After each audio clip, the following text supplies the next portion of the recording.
Baik. Nah, kalau di dunia riset itu lebih lebar lagi terbuka Bapak Ibu ya. Kalau di dunia riset itu banyak sekali bisa dikembangkan ya. Ada optimalisasi big data dalam pembelajaran ASN, itu terbuka lebar tuh ya. Riset terkait dengan penggunaan data analitik dalam pembelajaran. Kayak kami di Pusdiklat ya, jujur aja kami sudah banyak sekali tuh angan-angan ya, bukan angan apa namanya, rencana mau kita optimalkan, entah itu bentuknya karya tulis ya, entah itu bentuknya makalah atau paper atau apapun ya, kita udah rencanakan itu ya, banyak. Ya, kalau riset kan bukan cuma riset Bapak Ibu ya, misalnya nih diagnosa maaf. Sorry. Diagnosa awal ya, misalnya ada namanya data pra dan pasca program ya. Kan Bapak Ibu biasa gunakan ya di teman-teman auditor waktu audit kinerja jangan lupa ya, berarti data pra pasca program perlu diambil tuh, ditelaah. Menggunakan apa?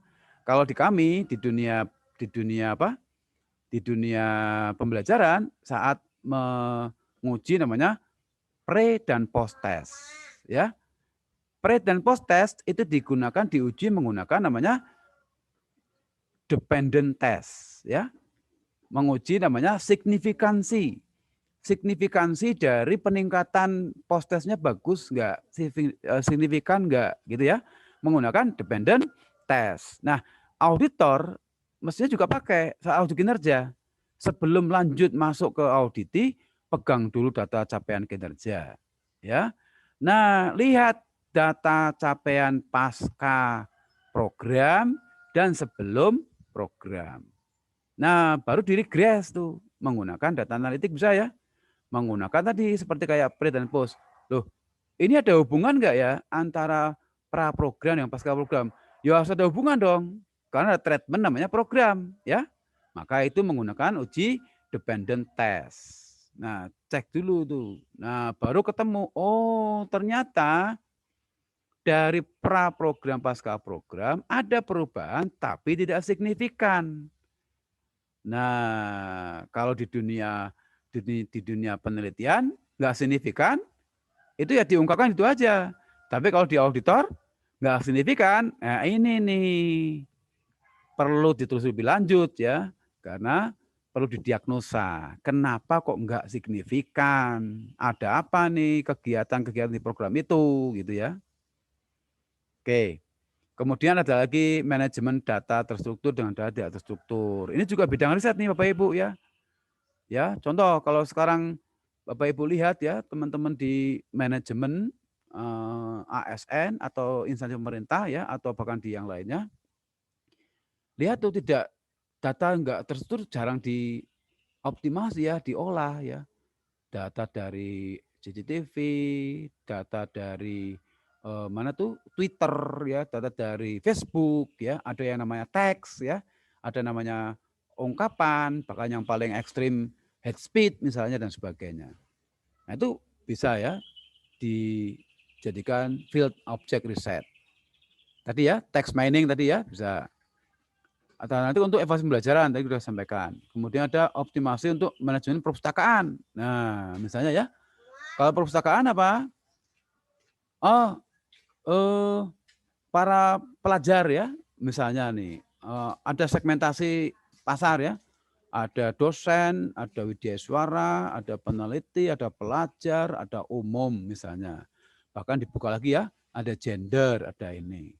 Nah, dari data yang masa lalu ya, kalau perpustakaan nih, masa lalu dilihat, oke, kalau dosen perempuan umur sekian, backgroundnya ini dia akan ya lama dalam meminjam membaca buku ini. Tapi kalau backgroundnya ini enggak lama. Nah, itu kan namanya perilaku user ya yang bisa ditelusuri, diteliti tuh. Kalau di Bapak Ibu ini kalau di sini ada perpustakaan ya Bu Wahyu nih. Di sini ada Pak Wahyu, di sini ada Bu Wahyu ya, ada dua Wahyu. Bu Wahyu Nur bisa diteliti tuh Bu ya. Dijadikan riset tuh. Namanya perilaku konsumen atau perilaku pelanggan perpustakaan misalnya ya. Oke, jadi ini beberapa agenda yang bisa dioptimasi. Kalau kita cermati Bapak Ibu ya, ada sebuah ekosistem kinerja dan pembelajaran sebenarnya ya. Yang kita sekarang ini ya bagian dari learning yang nggak boleh dilupakan. Ini tuh learning nggak mungkin, learning itu bagian dari sekian persennya ya. Bagaimana hasil penelitiannya, bagaimana capaian kinerjanya, terus perlu nggak konsultasi ya, sharingnya bagaimana, terus bagaimana lagi data-data lain yang dibutuhkan ya, yang lebih lanjut ya. Nah, datanya bagaimana? Gitu ya.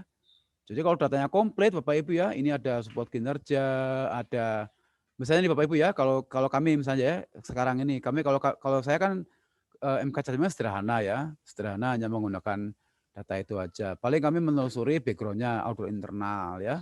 Tapi kalau mau didalami lebih lanjut Bapak Ibu ya, sebenarnya Bapak Ibu bagaimana sih pengetahuan sebelum ini ya, kemudian sudah tahu belum terkait dengan data analitik. Nah, itu diuji di ini ya, di capture. Terus bagaimana kinerjanya selama ini, Bapak Ibu kalau bekerja sudah pakai data analitik atau belum. Nah, itu kalau di pelatihan itu mestinya dioptimasi. Nah, ini semua bisa jadi bidang riset ya kalau mau dikembangkan menggunakan data analitik.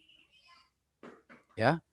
Jadi ada beberapa pembelajaran ya terkait dengan analitik ya, bagaimana murid, instruktur ya mendapatkan makna yang bagus dari sebuah informasi, dari sebuah data, terus kira-kira data real time-nya ada atau tidak, bagaimana dikelola dengan baik, ya. Setelah itu bagaimana pelaksanaan pembelajarannya, ya, bagaimana outcome-nya, bagaimana grade-nya meningkat atau tidak, terus pembelajaran berkelanjutannya seperti apa.